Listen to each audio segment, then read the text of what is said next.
میں ملتان میں ایک ڈاکٹر کے پاس گیا تھا، معمر آدمی تھا، ریٹائرڈ تھا. مجھے یہ بھی خیال نہیں تھا کہ وہ مجھے جانتا ہے یا نہیں، لیکن شاید وہ مجھے جان رہا تھا.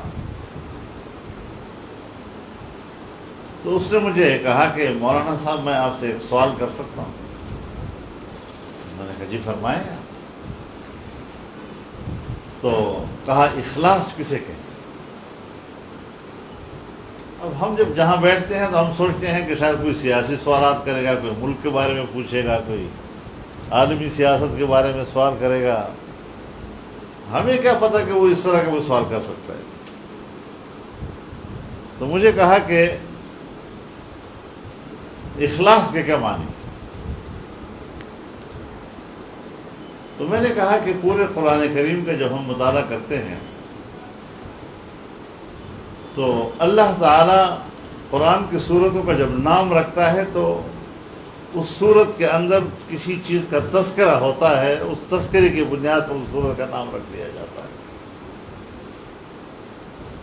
لیکن جب ہم صورت اخلاص کو پڑھتے ہیں تو اس میں اخلاص نام کی کوئی چیز نہیں ہے.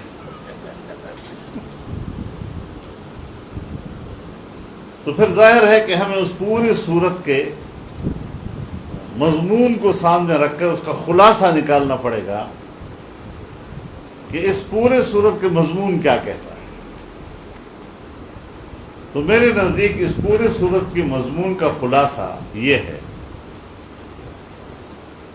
کہ انسان کی نیت یا انسان کا ارادہ اور اس ارادے پر مبنی عمل وہ ایک ہی ذات کی طرف متوجہ ہو، اس کا رخ ایک ذات کی طرف ہو اور وہ نظر ایک ہی ذات پر مرتکز ہو، ارادے اور نیت کی بھی اور اس ارادے اور نیت پر مبنی عمل کی بھی. تو پھر جا کر یہ اخلاص بنتا ہے. یہ میرے نزدیک اس کا خلاصہ ہے. تھوڑے دیر سکوت کے بعد کہا کہ اللہ آپ کو اجر عطا فرمائے. شکر ہے کامیاب ہو گیا.